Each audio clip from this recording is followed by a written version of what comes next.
صلی اللہ تعالی علیہ وسلم نے اس طریقے سے ارشاد فرمایا. اب حضرت عبد الرحمن ابن عوف رضی اللہ تعالیٰ عنہ سے روایت ہے کہ رسول اللہ صلی اللہ علیہ وسلم نے ارشاد فرمایا 3 کام ہیں کہ قسم ہے اس ذات وحدہ لا شریک کی جس کے قبضے میں میری جان ہے.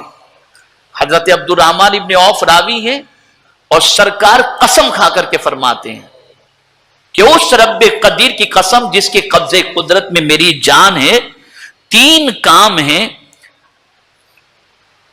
کہ میں ان کے سلسلے میں حلف اٹھا کر کے کہتا ہوں، یعنی میں قسم کھا کر کے کہتا ہوں کہ یہ 3 کام جو ہے اس کا اجر کیا ہے سنیں آپ. یہ 3 کام کون سے ہیں اسے سماعت فرمائیں. سرکار نے فرمایا صدقہ کرنے سے مال کم نہیں ہوتا، یعنی اس بات پر حضور حلف اٹھا رہے ہیں، قسم کھا کر کہہ رہے ہیں صدقہ کرنے سے کیا نہیں ہوتا، مال کم. آپ سمجھتے ہیں کہ مال گیا نہیں، مال آیا. اور یہاں ایک بات میں عرض کر دوں، جب بھی فیصلہ کرنا ہو، بہت نکتے کی بات عرض کر رہا ہوں، جب بھی فیصلہ کرنا ہو اور فیصلے کے موقع پر ایک طرف ایمان ہو اور دوسری طرف عقل ہو تو ایمان پر فیصلہ کرنا، عقل پر فیصلہ مت کرنا. اب سمجھاتا ہوں آپ کو. آپ کے پاس 10,000 ہیں اور کوئی ضرورت مند آ گیا، گھر پہ بھی آپ کے پاس پیسے پڑے ہیں، ضرورت مند آ گیا اور اسے 8,000 کی ضرورت ہے. آپ 10,000 میں سے 8,000 نکال کر دینا چاہیں گے تو آپ کی عقل کہے گی یار 8,000 کم ہو جائیں گے 10,000 میں سے. ایمان کہتا ہے نہیں 8,000 دے گا 80,000 ملیں گے. تو اب ہونا یہ چاہیے کہ عقل کے فیصلے کو چھوڑ دو، ایمان کے فیصلے پر عمل کرو. تو جب کبھی عقل اور ایمان کا فیصلہ کرنے کا وقت آ جائے کہ عقل پر فیصلہ کریں یا ایمان پر، تو ایمان پر فیصلہ. تو اب حضور فرماتے، دیکھیے حضور صلی اللہ علیہ وسلم فرماتے ہیں صدقہ کرنے سے مال کم نہیں ہوتا. اب دوسری چیز، اس لیے کہ 3 باتوں پر حضور نے قسم کھائی ہے.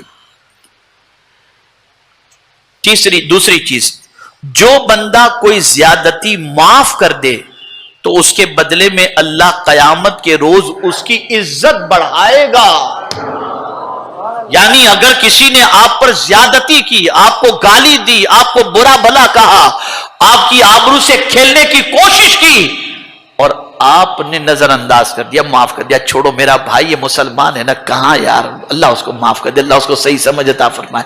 میرے آقا صلی اللہ علیہ وسلم قسم کھا کر کے کہتے ہیں ایسے بندے کی عزت اللہ قیامت میں بڑھا دے گا، اور جس کی عزت اللہ قیامت میں بڑھائے اس کی عزت میرا مولا دنیا میں بھی بڑھا دے گا. یہ سمجھو.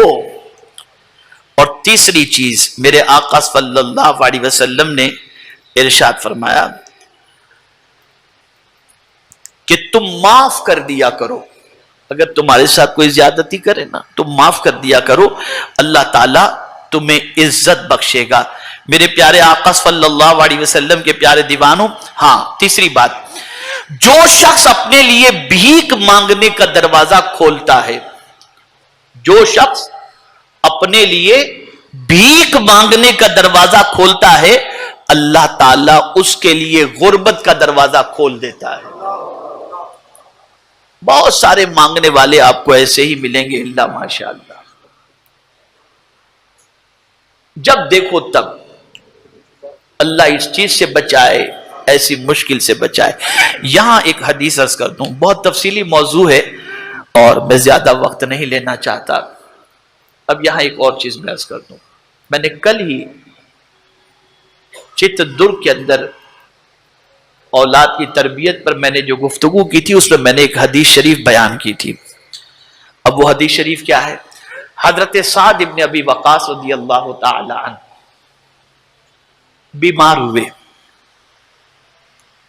میرے آقا صلی اللہ علیہ وسلم کی خدمت میں حاضر آئے اور عرض کرنے لگے یا رسول اللہ صلی اللہ تعالی علیہ وسلم میرے پاس جو کچھ ہے میں چاہتا ہوں اسے اللہ کے نام پہ قربان کر دوں، لٹا دوں، صدقہ کر دوں۔ سرکار نے فرمایا نہیں، منع فرمایا حضور، نہیں اتنا سارا نہیں۔ تو عرض کرتے ہیں حضور تہائی؟ سرکار نے فرمایا نہیں۔ اچھا حضور میں نصف اللہ کے نام پہ دے دوں؟ سرکار نے فرمایا نہیں۔ کہا اچھا حضور چوتھائی دے دوں؟ اب حضور نے جو فرمایا وہ سن لو، ایک دستور ہے آپ کے لیے، ہمارے لیے، سب کے لیے۔ میرے آقا صلی اللہ علیہ وسلم نے ارشاد فرمایا سب کچھ اللہ کے نام پر لٹا کر اپنے بچوں کو مانگنے والا بنا کے نہ رکھنا، اس لیے کہ اپنے بچوں کے لیے عزت سے کھانے کے لیے روٹی روزی کا انتظام یا ان کے لیے کچھ رکھ کر کے مرنا، یہ اس سے بہتر ہے کہ تمہارا بیٹا در در جا کر کے بھیک مانگے۔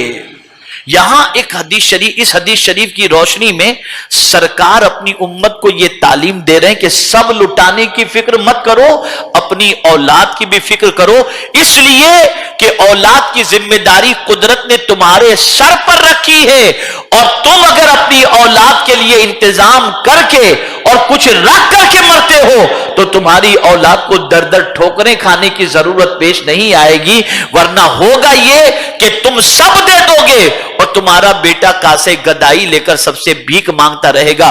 اسی لیے حضور کو مانگنا لوگوں سے بالکل پسند نہیں تھا۔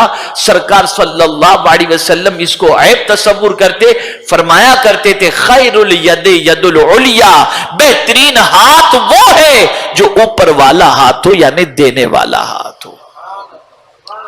میرے پیارے آقا صلی اللہ تعالی علیہ وسلم کے پیارے دیوانوں، انسان کی پریشانی کو دور کرنا اس کا ثواب تو ہے ہی، پھر اس کے ساتھ جانور کی پریشانی دور کرنا اس پر بھی ثواب ہے، اور مسلمان کی پریشانی کو دور کرنا اس کا ثواب تو کیا کہنا۔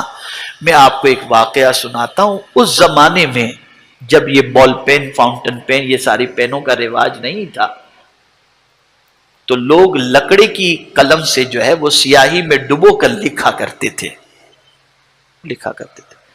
ایک بزرگ اسی اپنے لکڑی کے قلم کو انہوں نے سیاہی میں ڈبوئی اور نکالے، لکھنا چاہتے تھے کہ ایک مکھی اس کے نوکے قلم پر، یعنی وہ لکڑی کا جو قلم تھا اس کے کونے پر جہاں سیاہی لگی تھی، مکھی آ کر کے وہاں بیٹھ گئی اور اس سیاہی کو چوسنا اس نے شروع کر دی۔ اس سیاہی کو اس نے چوسنا شروع کر دی۔ وہ بزرگ قلم کو ایسے ہی پکڑے رہے جب تک کہ مکھی نے سیاہی نہ چوس لی۔ پھر سیاہی چوس کر مکھی اڑ گئی، انہوں نے قلم کو ڈبایا، لکھنا شروع کر دیا۔ کچھ دنوں کے بعد انتقال ہوا، وصال ہوا۔ کسی نے خواب میں دیکھا تو جنت میں ٹہل رہے تھے، پوچھا حضرت کس عمل نے آپ کو نجات کا سامان عطا فرمایا؟ تو جواب میں فرماتے ہیں پیاسی مکھی کے اوپر میں نے رحم کیا، میرے مالک نے مجھ پر رحم فرمایا۔ جب ایک مکھی پر مہربانی کرنے کا یہ اجر ہے تو مسلمان پر مہربانی کرو گے تو کتنا اجر ہوگا۔ تو آج کے بعد، آج کی اس نشست کے اندر آپ یہ سبق لے کر کے اٹھیں۔ بہت تفصیلی موضوع ہے اور میں وقت زیادہ لینا نہیں چاہتا، سسٹم کے اعتبار سے، دستور کے اعتبار سے میں سمیٹتے ہوئے عرض کرتا ہوں۔ 3 باتوں کو ذہن میں رکھو۔ پہلی چیز، کسی مسلمان کے عیب کی تلاش میں نہ لگے رہو، اللہ نہ کرے معلوم ہو جائے پردہ ڈالو، اور مسلمان کی مدد کرنے کے اندر کوئی کوتاہی مت کرو۔ اور یہ بات یاد رکھنا کہ ان تینوں چیزوں پر اللہ کے رسول صلی اللہ علیہ وسلم نے بشارت عطا فرمائی ہے۔ خبردار، نہ اپنی زبان سے کسی مسلمان کو تکلیف پہنچاؤ، نہ اپنے ہاتھ سے کسی مسلمان کو تکلیف پہنچاؤ۔ جب کوئی شخص اپنے ہاتھ اور اپنی زبان سے کسی مسلمان کو تکلیف نہیں پہنچائے گا تو یہ اس بندے کا مسلمان ہونا، وہ بندہ مسلمانوں میں افضل ہے، اور وہ افضل اسلام کا پیروکار مانا جائے گا۔ اس سے یہ نہ سوچیں کہ غیر مسلموں کو مارو اور یہ کرو، نہیں نہیں، یہ مطلب نہیں ہے۔ مطلب یہ ہے کہ جس طریقے سے بھائی بھائی کا حق ہوتا ہے اس میں غیر شامل نہیں ہوتا، ایسے ہی اللہ کے رسول صلی اللہ علیہ وسلم پر نازل ہونے والی کتاب نے مومن کے ساتھ مومن کے حق بیان فرمائے اور فرمایا انما المؤمنون اخوہ، مومن آپس میں بھائی بھائی ہیں۔ تو اس اسلام کے رشتے کی بنیاد پر جو حق بن جاتا ہے اس حق کا لحاظ رکھنا ہے، ورنہ میں نے بتا دیا کہ جانور پر بھی ظلم نہیں کرنا چاہیے۔ ہمارے مذہب نے یہ تعلیم ہمیں عطا فرمائی ہے، تو ہمیں چاہیے کہ ہم اپنے ہاتھوں سے اور اپنی زبان سے مسلمان کی آبرو سے کھیلنے سے بچنے کی کوشش